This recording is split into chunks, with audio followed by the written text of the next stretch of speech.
నేను మీ కాశెట్టి కుమార్ మాట్లాడుతున్నాను. Kasetti Kumar impact channel నుండి. ఇది మన మోడీ గారు, ఇది మన అమెరికా అతను ఏమంటుండంటే, నీకు 50%, 70%, 20% పెట్టిండు, తర్వాత 50% పెట్టిండు. ఏది మన మీద ట్యాక్సీ, మన వస్తువుల మీద, మన ఇండియన్ నుంచి తయారయ్యే వస్తువులు అక్కడ చాలా ఉంటారు, దాని మీద ట్యాక్స్ పెట్టిండు. అయితే ఈయనేమంటుండు జయశంకర్ గారు తెలుగులో ఉంటారు, మా వస్తువులను కొనకండి, ఎవరు బలవంతం చేయట్లేదు. ట్రంప్ కు కౌంటర్ ఇచ్చిండు మన జయశంకర్ గారు. అమెరికా అధ్యక్షుడు డొనాల్డ్ ట్రంప్ స్ట్రాంగ్ వార్నింగ్ ఇచ్చిన విదేశాంగ మంత్రి జయశంకర్, మీరు సుంకాలు పెంచుతూ పోతే మాకేం నష్టమేం లేదు, మా వస్తువులు మీరు కొనకండి, మా వస్తువులు మీరు కొనకండి, కొనమని ఎవరు బలవంతం చేస్తలేరు, మీకు కొంటాంటేనే పంపిస్తాం, ఈ ట్యాక్స్ వేస్తే మాకే అవసరం, మీకు పంపించరు, మేము ఇతర దేశాలు పంపిస్తాం. చాలా దేశాలున్నాయి. ఇప్పుడు చైనా వాళ్ళది మేము కొంటాం, మేము వాళ్ళది కొంటారు, రష్యా వాళ్ళది మేము కొంటాం, వాళ్ళు మాకు ఉంటారు, ఇంకా దేశాలు చాలా ఉన్నాయి. నీ యొక్క అమెరికా దేశానికి పంపించకపోతే మాకు నష్టం ఏం లేదు అని మన ఇండియన్ గవర్నమెంట్ గాని, ఇండియన్ పబ్లిక్ గాని, 140 కోట్ల పబ్లిక్ లా కొంతమంది ఉన్నారుగా, కొంతమంది ఎవరో వాళ్ళు వీళ్ళు కొనరుకోవచ్చు మన వస్తువులను, కొనకపోని భారతదేశంలో ఉండి చాలా మంది మన దేశాన్ని వ్యతిరేకిస్తున్నారు. చాలా మంది అటువంటి వెళ్ళిపోవచ్చు అని ఎన్నోసార్లు ఈ వార్తలు చెప్పుకుంటూ పోతున్నాను. ఆయన కూడా వారు వినట్లేదు.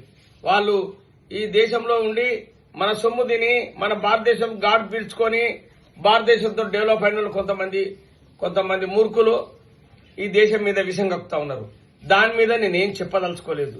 మన వాళ్ళు పెద్దవాళ్ళు, మన బండి సంజయ్ గారు గాని, కిషన్ రెడ్డి గారు గాని, మన ఈటల రాజేందర్ గారు గాని, వాళ్ళు చూసుకుంటారు, వాళ్ళు మనకు సంబంధం లేదు. వాళ్ళు చూసుకుంటారు, వాళ్ళు మాట్లాడతారు. వాళ్ళు మాట్లాడితే చాలా వైరల్ అవుతుంది. అదొకటి చూసుకోండి. మీరు ఎంత యూత్ అంత ఒకటి కాండి, జనం అంత ఒకటి కాండి. 80 కోట్ల 85 కోట్ల మంది జనం ఒకటే అయితే ఎవ్వడు ఏం చేయలేడు. మళ్ళీ ఒకసారి బీజేపీని గెలిపియండి, ఆ బీజేపీ 400 సీట్లు వస్తాడు చేయండి. అప్పుడు 1000 సంవత్సరాల వరకు హిందూ సంఘాలకు ఏం కాకుండా చేస్తా, నేను నా బాధ్యులని మోడీ గారు అన్నారు. దానికి మీరు కట్టుబడి ఉండండి. అదొక్కటే, ఏం లేదు. దయచేసి మీ అందరికి చెప్తున్నాను. నేను ఏదో చెప్తుండో కాశెట్టి కుమార్ అని అనుకోడు. నేను ప్రచారకర్తగా నేను నా అంతకు ఎంతో కొన్ని ఓట్లేసేటట్టు నేను చేస్తాను. నేను ఎలక్షన్ అప్పుడు మొత్తం తిరుగుతున్నాను. ప్రతి ఒక్క రాష్ట్రం, ప్రతి ఒక్క నియోజకవర్గంలో 7 ఎలక్షన్ వచ్చినా ఆడ 10-20 రోజులు పనిచేసుకుని వస్తున్నాను నేను. మీరు కూడా ఊరికొక 20 మంది అన్న చూడండి, కంపల్సరీ వీళ్ళు ప్రచారం చేయండి. మోడీ గారు ఏం చేస్తున్నారు ప్రచారం చేయండి. మన దేశానికి ఎంతమంది శత్రువులు ఉన్నారు చూడండి. ఇప్పుడు పాకిస్తాన్ వాడు అమెరికా అయిండు, ఇంకొకటి చూడండి. ఇప్పుడు బంగ్లాదేశ్ అయిండు, పాకిస్తాన్ అయిండు, మయన్మార్ అయిండు.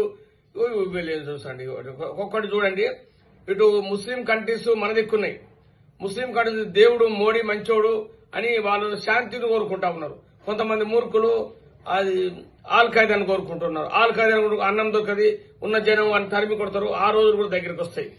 నేను ఒకటే చెప్తున్నాను, మీరు ఒకటి ఆలోచించుకోరు. మన భావి తరాల పిల్లల కోసం ఆలోచించుకోండి, మన మనవాళ్ళ కోసం ఆలోచించుకోరు. వాళ్ళు మన పూటల మీద ఉమ్మేస్తారు. ఈ మునకొడుకు ఇట్లా చేశారు, ఇప్పటికే చేసిన అన్ని చాలా చేసారు. వాళ్ళందరినీ వ్యతిరేకిస్తా ఉన్నారు. మీరు ఒకటిసారి చూసుకోండి. మరి నేనేం చెప్పదలుచుకోలేదు. నేను చెప్పేది కొన్ని మన తెలంగాణలో మొత్తం పోతున్నారు, అందరు చూస్తా ఉన్నారు. జై శ్రీరామ్, జై గోమాత.